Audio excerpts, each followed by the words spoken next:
வணக்கம். இன்னைக்கு நம்ம எனவே சமைப்போம் நிகழ்ச்சி ரொம்ப ரொம்ப முக்கியமானதுங்க. ஏன்னா நம்ம எப்படி சமைக்கிறோம் அப்படிங்கறத ஆய்வு பண்றதுக்கு ஒரு முக்கியமான நபர் வர போறாங்க. சோ இந்த வீடியோ ரொம்ப ரொம்ப முக்கியம். நான் பேச வேண்டிய விஷயத்த டப்பு டப்பு டப்புன்னு பேசிடுறேன். அடுத்தது என்ன அப்படிங்கறத நம்ம பாத்திரலாம். மாதம் மாதம் நீங்க கொடுக்கற 100 ரூபாய் அப்படிங்கிறது ரொம்பவே உதவியா இருக்குங்க. வர வர நெருக்கடி அதிகமாயிக்கிட்டே தான் இருக்கு. நம்மளோட சேனல் வியூஸ் போறதே கிடையாது. ரொம்ப கம்மியா போய்கிட்டு இருக்கு. என்ன காரணம் தெரியல. ரிப்போர்ட் பண்ணாங்களா இல்ல கம்ப்ளைண்ட் போயிருக்கா அப்படிங்கறதெல்லாம் ஒண்ணுமே தெரியல. ஆனா எதுவா இருந்தாலும் நம்ம வேலையை செய்வோம் உங்களோட உதவியால. சோ கண்டிப்பா எல்லாரும் உதவுங்க. நீங்க உதவ வேண்டிய QR கோடு இதோ நான் கொடுத்திருக்கேன். உங்களோட உதவியால மட்டும்தான் நம்ம இந்த சேனலை ரன் பண்ண முடியும். கண்டிப்பா உங்களுக்கு ஒரு உறுதி தரேன். நீங்க கொடுக்குற நெய்யில ஸ்வீட் செஞ்சிட மாட்டேன். ஓகே இன்னைக்கு நம்ம சமையலுக்குள்ள போயிடலாம். தக்காளி வெங்காயம் கத்திரிக்காய் அந்த டிஷ் தான் இன்னைக்கும் பண்ண போறோம். தட் மீன்ஸ் தாவேக்கா தான் பண்ண போறோம். ஆனா நம்ம சேனலை நம்ம சமையலை ஆய்வு பண்றதுக்காக முக்கியமான ஒருத்தர் வராரு. ஆய்வு பண்ண வராங்கன்னதும் நீங்க ஏதோ கீர்த்தனா நினைச்சுக்காதீங்க. ஏன்னா கீர்த்தனாவை பொறுத்த வரைக்கும் லாஸ்ட் பெஞ்ச் ஸ்டூடெண்ட்ஸ் எல்லாம் நல்லா படிக்க மாட்டாங்க, கவர்மெண்ட் ஸ்டூடெண்ட்ஸ் எல்லாம் இங்கிலீஷ் பேச மாட்டாங்க அப்படிங்கறது புரிஞ்சு வச்சிருக்காங்க. லாஸ்ட் பெஞ்ச் ஸ்டூடெண்ட்ஸ் எல்லாம் பார்த்து படிக்கிறக்கே திணறுவாங்களாம். ஆனா சட்டமன்றத்துல முதல் பெஞ்ச் ஸ்டூடெண்ட் பார்க்காம எதையும் படிச்சது கிடையாது. ஆனா அந்த ஸ்டூடெண்ட் பிரில்லியன்ட் ஸ்டூடெண்ட் அப்படின்னு இவங்க எல்லாம் நம்புறாங்க. நம்ம என்ன பண்ண முடியும்? ஏன்னா இவங்க எல்லாம் கஷ்டப்பட்டு படிச்சு வந்தவங்க. அவங்க எல்லாம் இங்க நமக்கு ஆய்வு பண்ண வரல. நமக்கு ஆய்வு பண்ண வரவரு ஸ்ரீ வைகுண்டத்துல இருந்தே வராருங்க.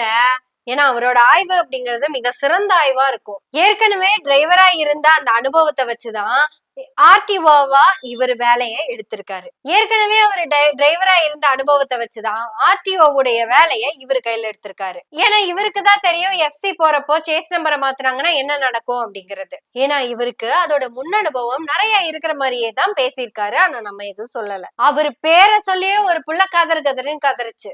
அந்த இடத்துக்கு இவர் ஆய்வுக்கு இல்லைங்க, அறிக்கை கொடுக்க கூட போல. அப்படி போகாத MLA தான் நம்ம சேனலுக்கு ஆய்வு பண்ண வந்திருக்கிறாங்க.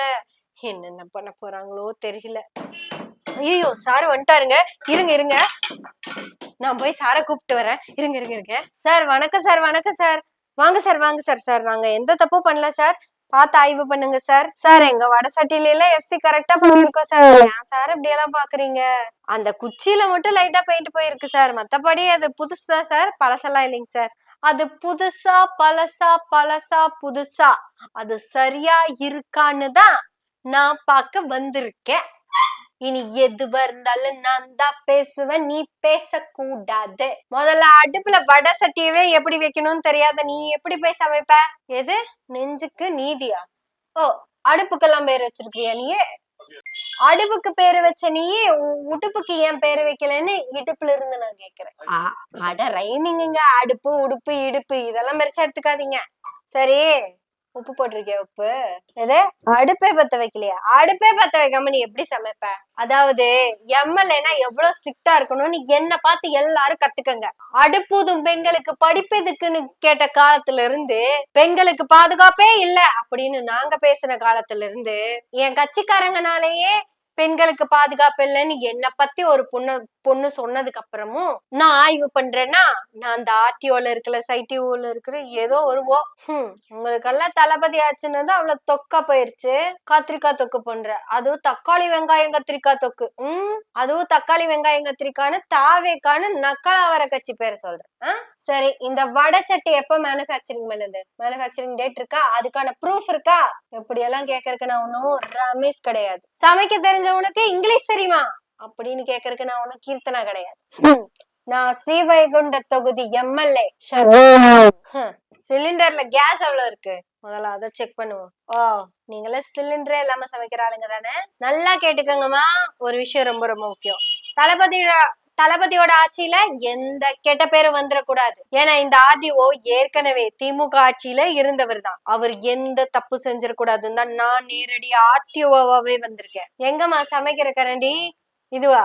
இது சமைக்கிற கரண்டியா? என்னம்மா தேஞ்சு போயிருக்கு? புது கரண்டி வாங்கி யூஸ் பண்ண மாட்டீங்க? உங்களுக்கெல்லாம் யாருமா கான்ட்ராக்ட கொடுத்தது? அந்த கான்ட்ராக்ட்கார நம்பர் கூட சொல்லு. தம்பி, நான் பேசுறேன். யாருன்னு தெரியுமில? ALM சொன்னா நீ நக்கலா சிரிப்பல்ல, அது அப்படியே தலைகீழா படி. MLA.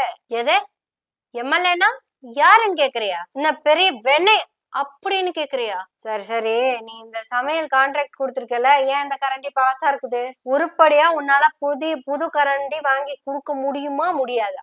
அப்படி வாங்கி கொடுக்க முடியல அப்படின்னா உடனே கான்ட்ராக்ட கேன்சல் பண்ணிடுவேன். எங்க அந்த உணவுத்துறை அமைச்சர்? தம்பி உணவுத்துறை அமைச்சர், இங்க வாப்பா. அமைச்சர்னா பெரிய ஆளா? நான் எம்எல்ஏ.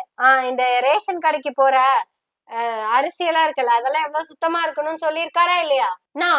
நோ அதவனா நீங்க சொல்லுங்கண்ணா, அதான் நம்புவார். நீங்க தலைவர் உணவுத்துறை அமைச்சர் பார்த்து என்ன சொன்னாரு? ஆனா அந்த அரிசி மட்டும் மக்கள் வந்து சாப்பிடுற மாதிரி இல்ல, எப்படியாச்சும் மக்கள் சாப்பிடக்கூடிய அரிசியை மட்டும் கொண்டு வந்து சேர்த்திருக்கோம். கேட்டியா?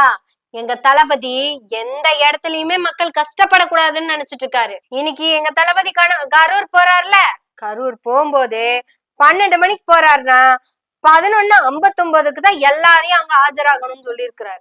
அதுக்கு முன்னாடி எல்லாம் யாரும் வராதிங்க, எதுக்கு அவ்வளவு நேரத்துல வரீங்க அப்படின்னு கேட்டிருக்கிறாரு. நான் நடிகனா இருக்கும் போது விடிய வந்து செத்ததை பத்தி எல்லாம் நீங்க கவலைப்படாதீங்க. நான் இப்ப புதுசா வந்திருக்கேன், சிஎம்மா வந்திருக்கேன், நீங்க டைம் கொடுத்தீங்கன்னா போதும். இப்படி எந்த முதல்வராச்சும் யாருக்கிட்டயாவது சொல்லுவாரா?